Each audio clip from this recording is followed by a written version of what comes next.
अस्सलाम वालेकुम मिनहाज भाई। मैं आपसे एक वाक़या शेयर करना चाह रही हूँ जो कि 2 साल पहले तकरीबन मेरी दादी के घर में पेश आया और ये समहाउ हमसे भी रिलेटेड है।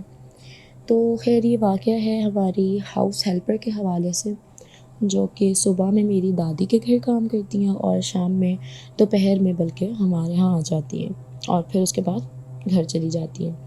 तो वो हमारे घर पे कोई 13-14 साल से काम कर रही हैं। तो हुआ कुछ यूँ कि मेरी इन हमारी जो ये हेल्पर हैं, इनकी फ़ैमिली में कोई इंतकाल हो गया और उन्होंने कोई 3-4 दिन की छुट्टी ले ली काम से। और फिर वो जिस दिन वापस आईं और दादी के घर पे बर्तन धोने लगीं, तो मेरा एक छोटा कज़न है, उसने उनको थोड़ा-सा तंग करना शुरू कर दिया ये बोल के कि मुझे नूडल्स बना के दें। वो उसको बार-बार मना कर रही थीं क्योंकि उनको जल्दी घर जाना था आज।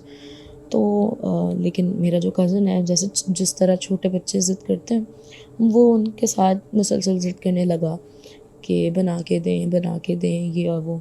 तो मेरी आंटी जो कि उस कज़न की अम्मी है, वो किचन में जाने लगी देखने कि क्यों ज़िद कर रहा है, क्या हो रहा है।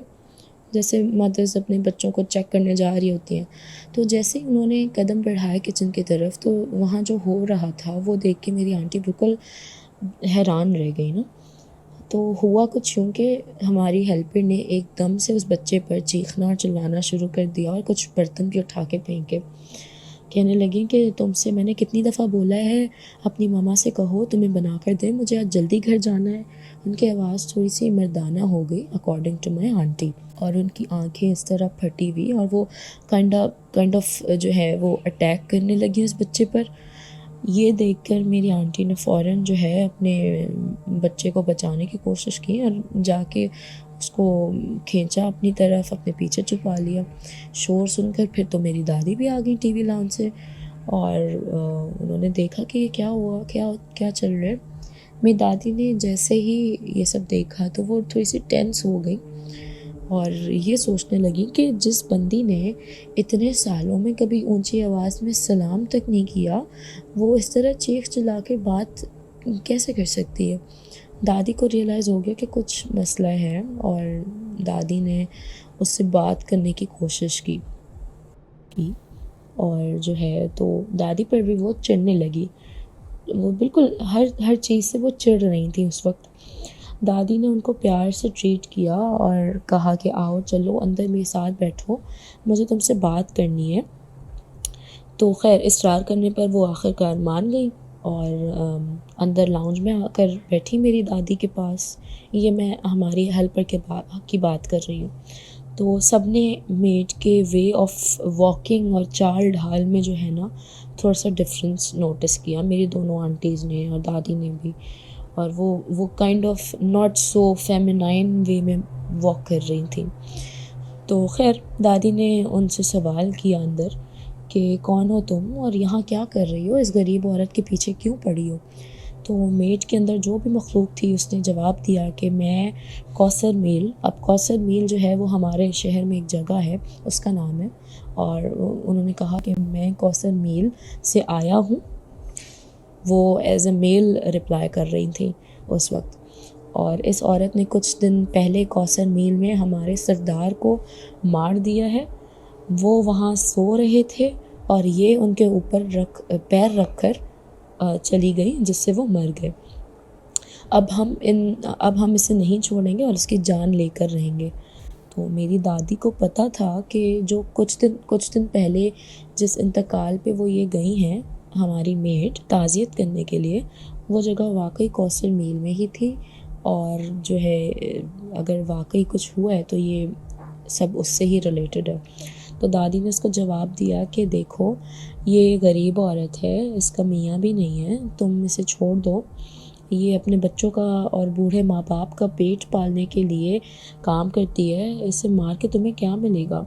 आगे से वो दोबारा हाइपर हो गई और कहने लगी कि नहीं छोड़ेंगे हम इसे, चाहे कुछ भी हो जाए। मिनहाज भाई उन्होंने दादी से थोड़ी और गुफ्तगू की दादी के ही घर के हवाले से, जो कि काइंड ऑफ सीक्रेट बातें जो होती हैं घर की, जो कि शायद किसी आउटसाइडर को भी ना पता हो या फिर पता होना मुमकिन नहीं। तो उससे उससे हमें काइंड ऑफ प्रूफ हो गया कि वाकई जो भी मखलूक लाइक जो भी सब चल रहा है वो हमारी मेड नहीं है और कोई और मखलूक है जो कि उनके अंदर आ चुकी है या व्हाटसोएवर। तो फिर खैर इस सब के फ़ौरन बाद ही वो बेहोश हो गई। मेरी दादी ने उनके बेटे को कॉल की उनके घर पे और उनको बोला कि तुम जल्दी से आओ और अपनी अम्मी को लेकर जाओ, लेकिन ख़याल से लेके जाना, उसकी तबीयत ठीक नहीं है, बस तुम आ जाओ, किराया मैं दे दूँगी। तो दादी ने उनको परेशान ना करने के लिए कहा कि नहीं, बस उसके सर में दर्द है, उसको चक्कर आ रहे हैं। तो वो आ गए उनको लेने। तो जो है वो अगले दिन मेरी दादी ने उनको कॉल की उनके घर पे पूछने के लिए कि अब कैसी तबीयत है, क्योंकि दादी भी परेशान हो गई एकदम से क्या हो गया।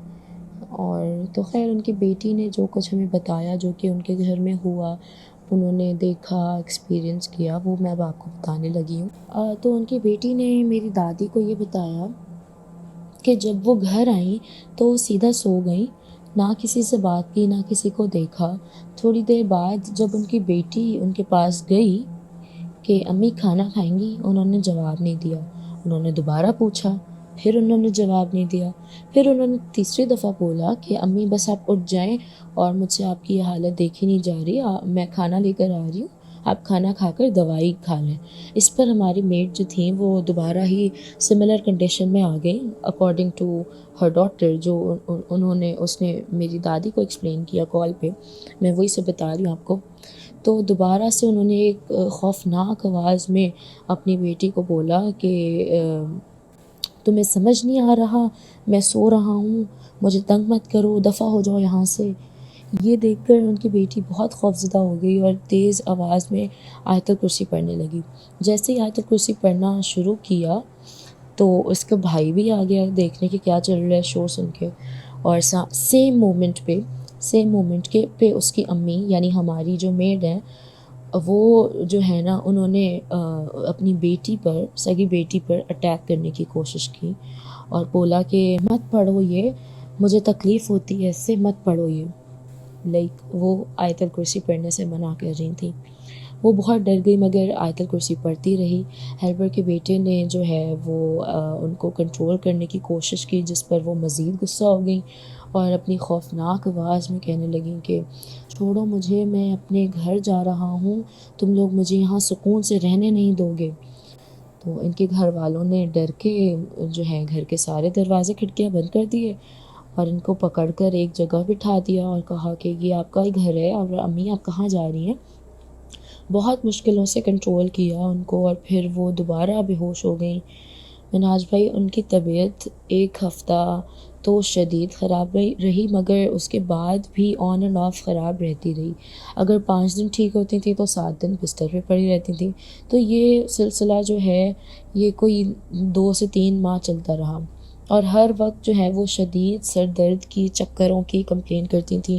कहती थी कि मेरी बॉडी भारी हो रही है, मैं घूम नहीं पा रही, मैं उठ नहीं पा रही, और वो काइंड ऑफ सेंसेस में नहीं हुआ करती थी।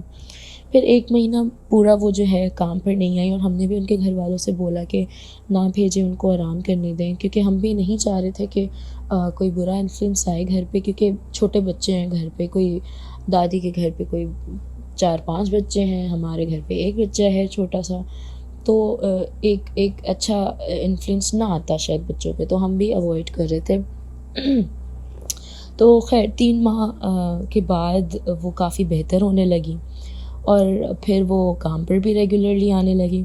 फिर एक दिन हमारे घर आईं वो रोज़मर्रा की तरह, दादी के घर से काम निपटा के और हमारे घर आईं। लेकिन आज जो है उस दिन जो है वो थोड़ा-सा लेट आईं। वैसे अगर नॉर्मली वो आ जाती हैं 2-3 बजे के करीब, तो आज वो आईं 4-5 बजे के करीब, इस तरह। लाइक शाम का टाइम था और मैंने ख़ुद उनका दरवाज़ा खोला और again for the very first time मैंने ख़ुद उनकी चाल ढाल में डिफरेंस फ़ील किया, जो कि पहले नोटिस किया गया था मेरी दादी के घर पे, ये हमारे घर पे पहली दफ़ा था।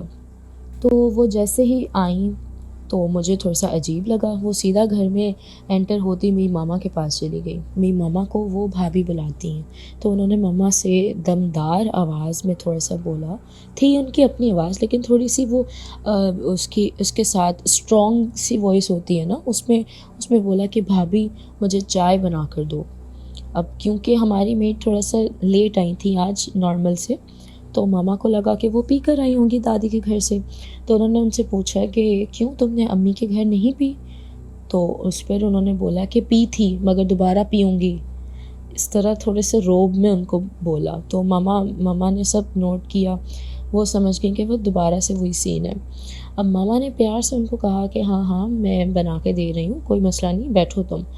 मामा ने उन्हें चाय बना कर दी और ये सब देख के मैं तो भाई अपने कमरे में भाग गई, छुप गई, रोने लगी, क्योंकि मैं ये सब देख नहीं पा रही थी। मुझे बहुत डर लग रहा था, क्योंकि 2-3 महीने पहले दादी के घर पे हुआ था, तो मैं सुन के ही बहुत ज़्यादा खौफ़ज़दा हो गई। तो मैंने मामा से बोला कि आप प्लीज़ उनको आज छुट्टी दे दें, उनको घर भेज दें।